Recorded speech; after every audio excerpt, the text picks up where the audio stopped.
2024 was a pretty great year for gaming. Across all platforms has been a pretty diverse lineup of games that were released, and there was never really a shortage in terms of options and what you could play. For someone like me who's mainly Nintendo focused, it was a pretty slow year from them, but I enjoyed pretty much everything they came out with. I'm also kind of thankful for that too, because it gave me a lot of time to play through games I had probably missed out on, or even focus on what else was coming out. So I looked back at everything and decided it would be pretty cool to make a list of the top 5 games that I played this year. And just to keep it consistent, this list is only going to consist of games that released this year. So if it wasn't released in 2024, it's not going to be here. So before I get into it, if you guys are new here, it'd really help out a lot if you could like and subscribe. And if you aren't new here, welcome back, and I would still appreciate the like and subscribe, so you can stick around and see the kind of games we'll be playing next year. So with that out of the way, it's time to kick off the list.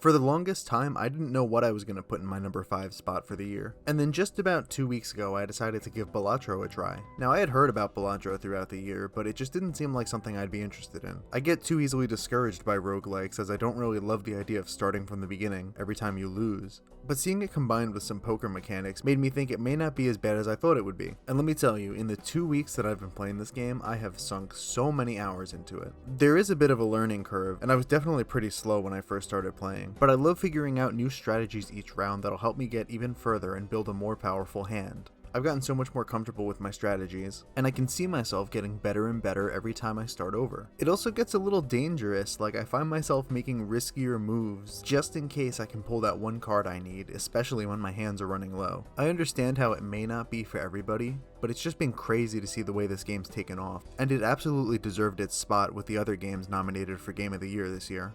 Beyond the gameplay, I just love the overall aesthetic of the game too. The music is one of my favorite parts, even if I really can't describe it, but it never really feels repetitive even during those long play sessions. And the art style and animations too are some of my favorite parts as well. I love being able to just pick up and play the game too. It really makes the time go by when I'm commuting to work or just chilling at home. But yeah, Balatro was a surprise hit for me this year, swooping in at the last second to make my top 5 list. And I'm looking forward to continuing to play it, as it seems like it keeps getting more updates.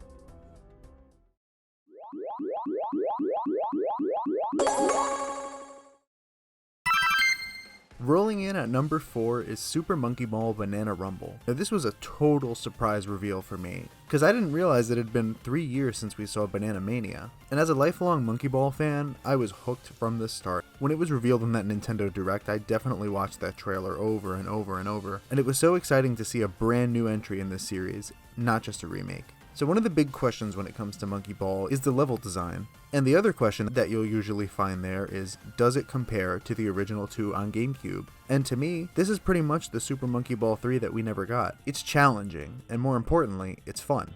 The inclusion of the new spin dash mechanic leads to some new strategy, and there's some levels that actually take full advantage of it. It feels like such a natural addition that I would prefer if they kept this in future games instead of bringing back the jump button. The story may not have the most depth, but it's still enjoyable. There's a whole new cast of characters alongside the old familiar favorites, and there's even DLC. Seriously, this game is filled to the brim with content. Different modes, online, hundreds of stages. There's so much to do here. I don't really love that every character has their own unique stats, but at least it allows you to strategize and use different characters for different objectives, even if I do only stick to Baby, as I have done for the last 20 years. So most of my enjoyment in this game comes from the single player adventure mode. Now I did play the whole campaign by myself, but it's pretty cool that they added a multiplayer feature to this. I only wish one day that they'll go back to the classic adventure mode where everybody's taking turns trying to get through all the stages. But the simultaneous gameplay works here. Since launch, they've been updating the game, adding new modes, items, characters, and one of my favorites is actually the Dole sponsorship or the product placement. Really reminds me of the older games. And there's also a pretty fun online component to this too. Now when I play, most of the time my lobbies are filled with bots, but it's what keeps me coming back at least every 2 weeks, just so I can finish each season pass, and I haven't missed one yet. They're all cosmetic, but anybody who was there when I was playing Nintendo Switch Sports a couple years ago knows that I refuse to let any season pass go unfinished. So while some of the online modes may get a little repetitive, I'll still keep coming back until they stop adding content to this game.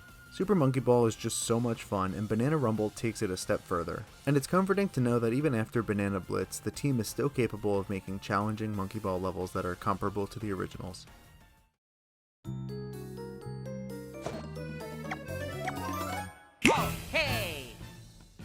Now, I'm not an RPG guy, but I'll always have time for the Mario and Luigi series, and that's why Brothership is coming in at number 3 on my list. Like many others, I thought we were never going to see these guys again after Alpha Dream closed. But it's so awesome that a new team was able to take the helm and give us a brand new entry in the series that makes it feel like it never even left. Honestly, I think now that we have this game on Switch, it became the best platform for Mario RPGs. I did do a full review of this game on the channel already, so I'll try to keep it brief, but I loved everything here. The characters and the world of Concordia feel so fresh, and I think the team took full advantage of this whole wire and socket plug kind of thing. It makes for a lot of memorable moments. The story is captivating, and you get to see this fun bond between the brothers and everybody they meet. The overall presentation is pretty great too. I think the cel-shaded look actually works perfectly for this game, even if a lot of people prefer the sprite work of Bowser's Inside Story. And the soundtrack here is pretty great too. I know it's a different composer, so a lot of people weren't too fond of it, but I think it perfectly captures this ocean exploration vibe. But we see Mario, Luigi, and the others in a way that's so expressive and hasn't been done before in 3D, and it makes the whole adventure more comedic. The game is funny a lot of the times, but also lets you know when you're supposed to be taking it seriously. The combat feels great too, and honestly that was one of the most important things from this game for me. The iconic gameplay system of taking turns controlling Mario and Luigi at the same time needed to feel right, and for the first time on a big screen TV, it's perfect. You got the jump, the hammer, and the bros moves especially steal the show. This was one of the few games that actually upset me when I finished it this year, because there was nothing else to do. I 100%ed it, and I didn't really see a reason to go back, but I'm looking forward to revisiting it someday in the future.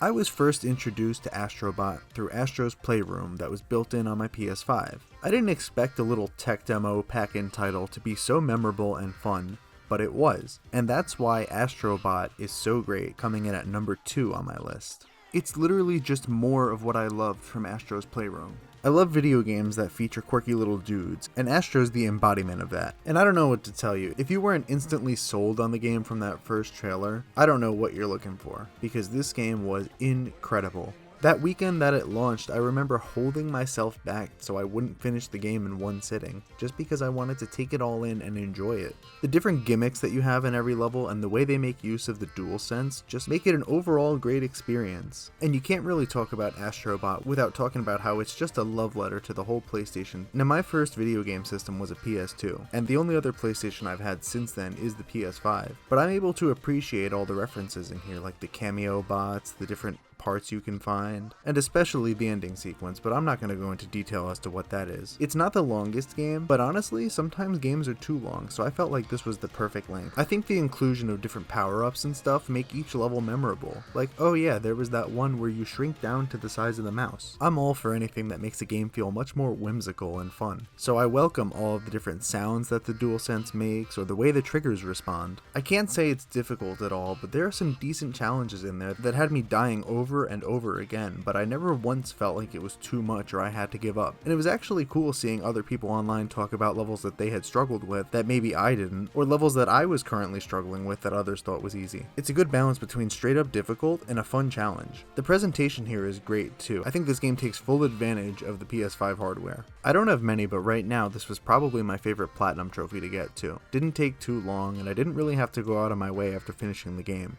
I love how precise the controls feel, and there's literally not one dull moment in this game. Seriously, I can't think of one time I was playing this game where I felt bored or frustrated. Considering Sony seems to be going through a lot of trial and error lately, I'm hoping they see the success and immense popularity of Astrobot, and we see an Astrobot 2 sooner than later. Before I get to number 1, I just want to go over a couple of honorable mentions. These are some games that I think are really great from this year, but don't quite make the list of my top 5. First up, we got Emio the Smiling Man Famicom Detective Club, and this has probably one of the best stories I've ever played in a video game, period. I can't tell you how many times I was in disbelief that I was playing a game made by Nintendo. Now, this was my first time playing a Famicom Detective Club, and I hope I get to the other games in the future. Or maybe we'll even get a newer entry after this. The lead up to it was so weird. It was like, who is Emio? And While myself and many others kinda figured it would be a new Famicom Detective Club right away, it was cool to see Nintendo spotlight this one a little bit, especially when it was only like 1 month out from launch. Now I'm not really too into visual novels as they don't usually keep me captivated, but I was engaged the whole time. I played this in maybe 1 or 2 sittings, and the only thing really stopping it from being in my top 5 is that there's not really any replayability for me. It's a great story and I think everybody should check it out, but in my own opinion it's definitely a one and done. Another game on this list is going to be Epic Mickey Rebrushed. Now this is a game I never thought would be remade, and I'm so glad it was. The original Epic Mickey is just so special to me as I grew up with Disney and Mickey Mouse and just enjoyed having a game all about that. I see it in a different light now as an adult, understanding more of Mickey's history and the things that are portrayed in this game. And I think the team over at THQ Nordic and Purple Lamp did a great job. The platforming is fun, and this is an instance where I think the remake actually is better than the original. It's not too long of a game, and you're actually supposed to play it multiple times to get the different endings and cutscenes, and I just think it does a great job characterizing both Mickey and Oswald and the world around them. Looking at both the original and this remake side by side, it's night and day. I cannot believe what a great job they did remaking it. It's a fun 3D platformer, and I'll definitely be revisiting it.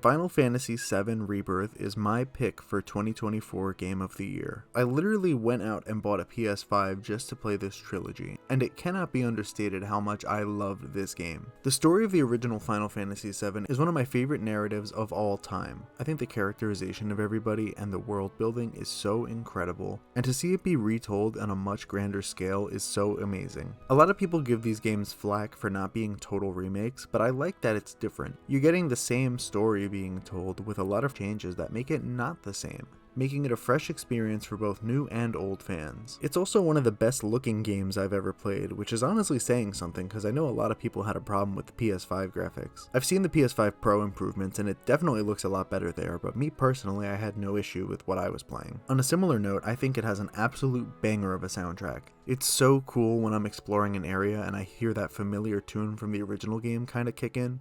I even bought tickets to go see the live orchestra with no hesitation. I want to hear this live. The performance from the voice actors combined with the writing really fleshes out these characters in a way that's almost how I pictured them in my head when I first played the original game. It's a pretty lengthy game too, but honestly I didn't even notice how long I was playing it for. My first playthrough ended around 80 hours in, and I've still been playing for the last 30 or so hours going for the platinum. And this platinum is no easy feat. Sometimes I question if I'm even going to get there, but I won't give up. I also think that the playtime kind of flew by for me because the game has so much to do. It's not just the usual battles, there's plenty of other mini games and challenges to take on. And I would make sure I 100% completed each area before I moved on to the next, and I never felt any sort of burnout. In fact, I could find myself itching to play, even on days when I was at work and had to wait until I got home. All that to say, I've literally only played Final Fantasy VII. I've never played any other game in the series besides the original and these remakes, including Crisis Core, and I think that speaks to just how much I love these characters. We've waited a long time for these remakes, and they're really coming along nicely. Playing through Rebirth has me more excited than ever to see what Part 3 holds. So those are my top 5 games for the year.